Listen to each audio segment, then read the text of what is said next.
한 주간의 부동산 뉴스 중에서 주목할 만한 이슈를 골라서 살펴보는 시간입니다. 김인만 부동산 연구소 김인만 소장 스튜디오에 함께했습니다. 안녕하십니까? 안녕하세요. 안녕하세요.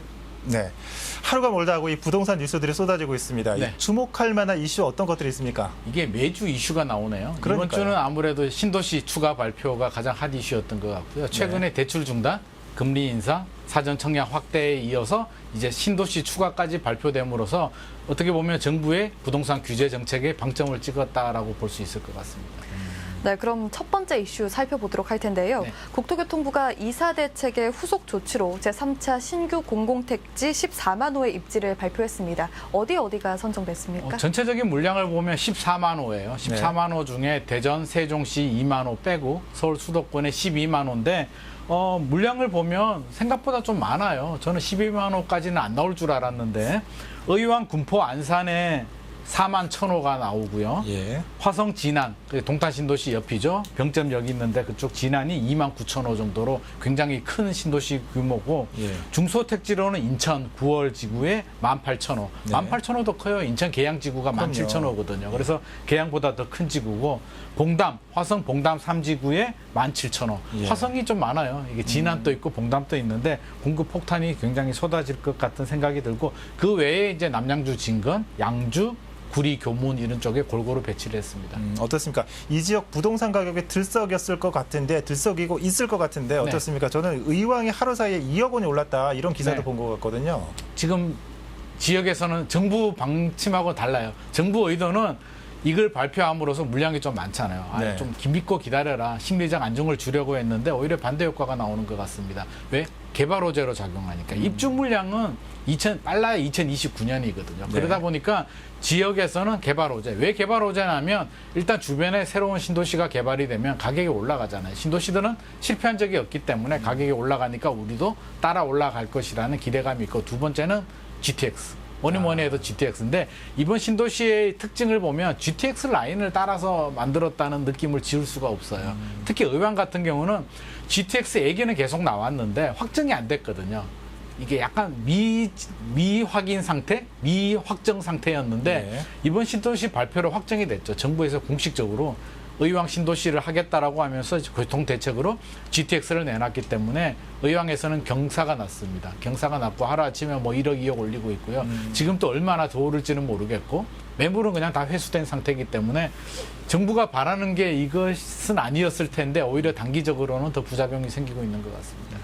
네, 말씀해 주셨지만 이번 신규 택지가 GTX 라인 따라서 생겨났다 이렇게 말씀해 주셨거든요. 네. 아무래도 서울과의 접근성을 고려해서 이렇게 입지를 선정하게 된 걸까요? 이게 입지만 바라보면 기존에 발표되는 신도시, 3기 신도시, 뭐 창릉이라든지 하남, 교산, 네. 남양주, 왕수 이런 데보다는 입지가 좀 떨어져요. 그래서 대부분 수요자들, 시장 수요자들이 바라볼 때는 입지가 좀 떨어지는 거 아니냐. 심리적인 거리가 굉장히 멀거든. 물론 물리적인 거리도 멀고요. 심리적인 거리도 먼데 정부는 그렇게 얘기합니다. 아니다. 물리적인 거리가 중요한 것이 아니라 시간적인 거리. GTX를 타면 20분, 30분 안에 서울로 들어올 수 있기 때문에 서울 수요 분산에 확실한 효과가 있다라고 이야기를 하고 있습니다. 과연 그렇게 될지는 좀 지켜봐야 되겠지만 일단 GTX가 지금 착공되거나 뭐 이래 된 건 아니죠. 물론 A 노선은 착공 들어간 곳도 있지만 예. 전체적으로 보면 완공도 안 된 라인을 가지고 교통대책에 넣고 이걸 믿고 교통대책이라고 이제 신도시가 거리는 멀어도 시간은 짧게 된다라고 지금 이야기하고 있는 게 당장은 시장 수요자들한테 그렇게 체감이 되지 않고요. 오히려 그 지역 주민들한테는 개발 호재가 되면서 집값을 자극하는 그런 부작용이 나오고 있습니다.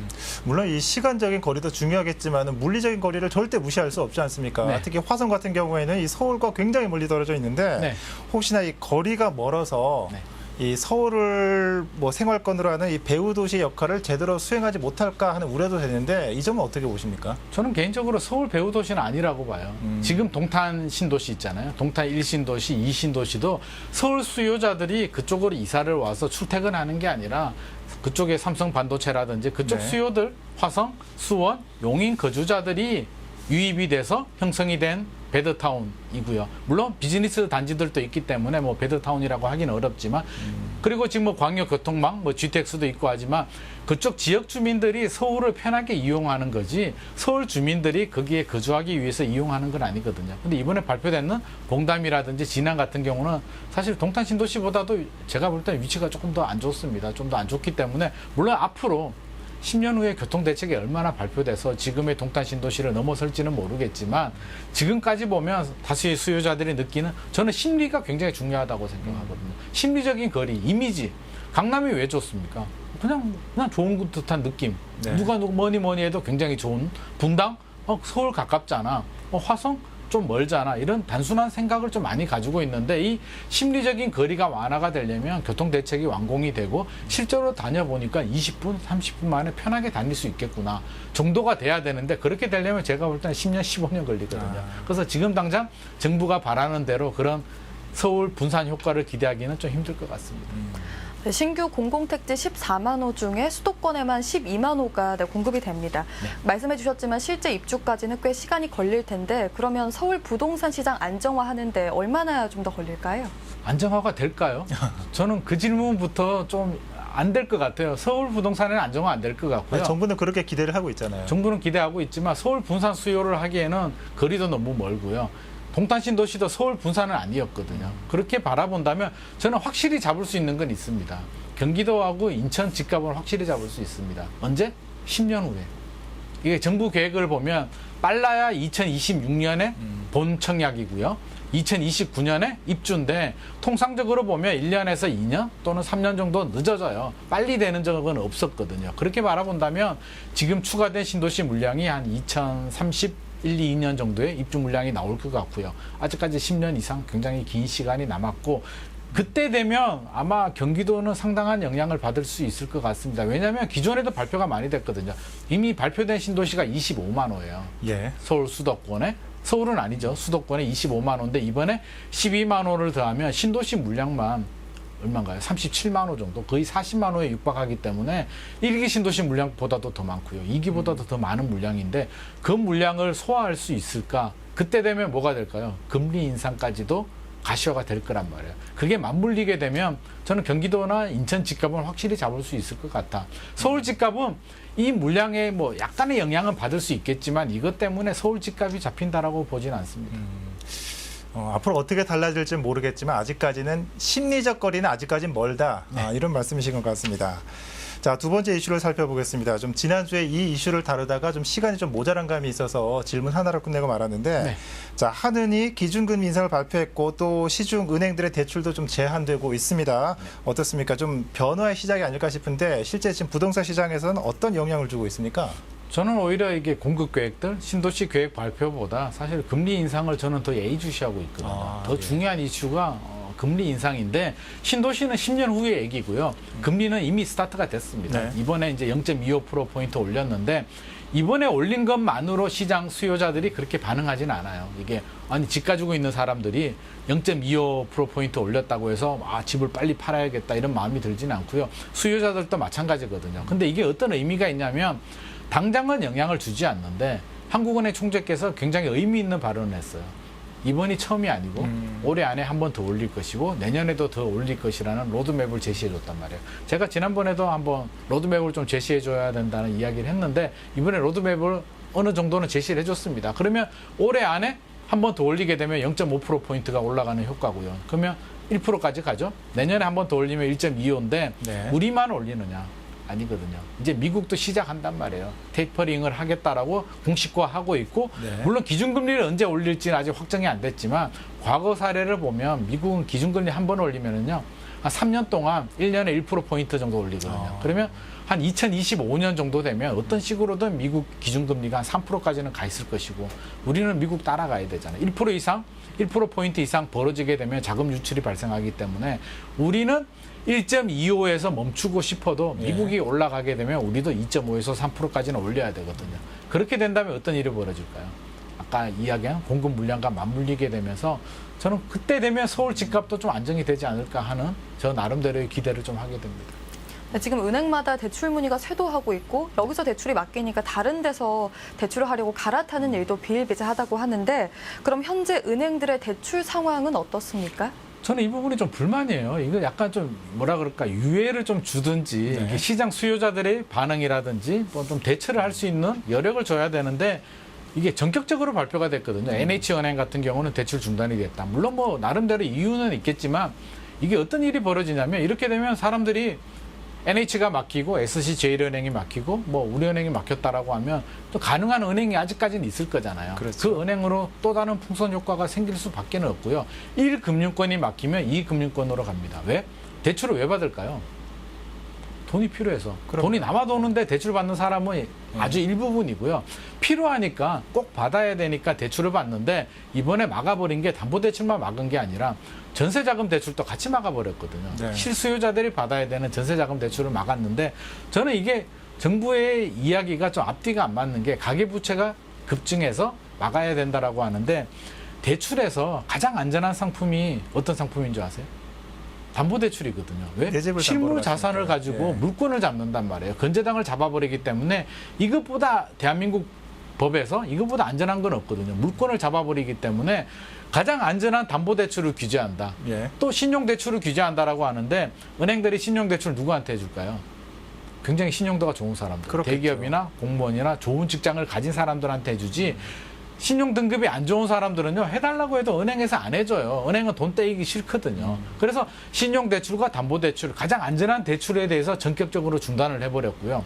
오히려 최근에 보면 정책금리라고 해서 저신용자들 좀 부족한 분들한테 자금이 부족한 분들한테 오히려 정책 대출을 많이 해주고 있거든요. 오히려 이분들이 잘못하면 또 이게 더 위험한 부분이 생길 수가 있기 때문에 저는 이게 좀 앞뒤가 안 맞지 않느냐 하는 생각은 들어요. 가계부채는 원래 늘어납니다. 경제 규모가 커지게 되면 그렇잖아요. 주택수가 늘어나면 대출이 늘어나고요. 그렇죠. 집값이 올라가게 되면 대출은 늘어나는데 가계부채에서 중요한 점은 뭐냐면 관리예요. 안정성.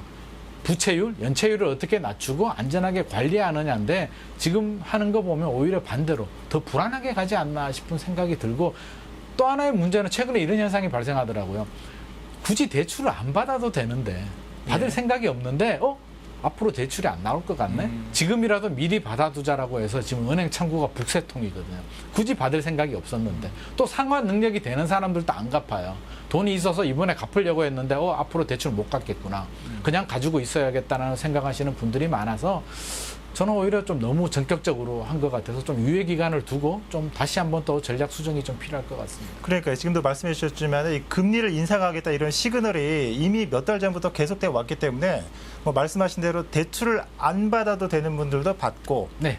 뭐 상환도 안 하고 이러니까 은행 입장에서 뭐 대출 잔액이 소진됐기 때문에 이 대출 중지가 더 빨리 왔다 이런 입장을 보이고 있는데 좀 말씀해 주셨지만 그런 피해는 고스란히 실수요자들한테 갈 것 같아요. 그런 피해 사례가 실수요자들- 나타나고 있습니까? 한테 가죠. 지금 전세자금 대출도 중단해 버렸잖아요. 갑자기 중단하다 보니까 만약에 3개월 후에 아니면 지금 계약한 사람들 뭐 언제까지 계약한 사람들은 해주겠다라고 하면 예. 준비를 할 수가 있는데 최근에는 계약을 했는데 대출이 나온다라고 해서 계약을 했는데 그러니까요. 중단되다 보니까 이런 경우도 제가 봤거든요. 뭐 현장에 중개사한테 돈 좀 빌려달라고 하는 경우도 있었고요. 심지어 계약 해제되는 경우들도 있었습니다. 계약 해제되면 계약한 사람의 책임이거든요. 대출이 안 나오는 거는 본인 책임이에요. 이게 당사자, 계약의 상대방은 그걸 용납해 주지 않습니다. 대출이 안 나오는 거는 본인 사정이고 알아서 하세요라고 하는데 네. 대출이 안 나오고 부모님한테도 어떻게 뭐 할 수 없는 상황이라면 냈는 계약금을 포기하고 계약 해제를 해야 되기 때문에 이런 실수요자들의 피해 사례들이 늘어나고 있습니다.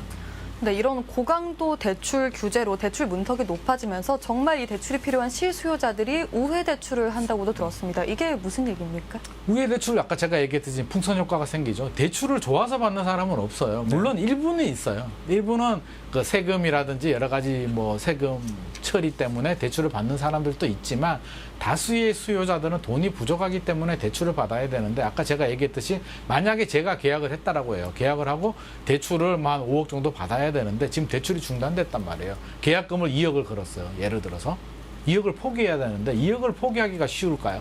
그럼 어디다 해야 될까?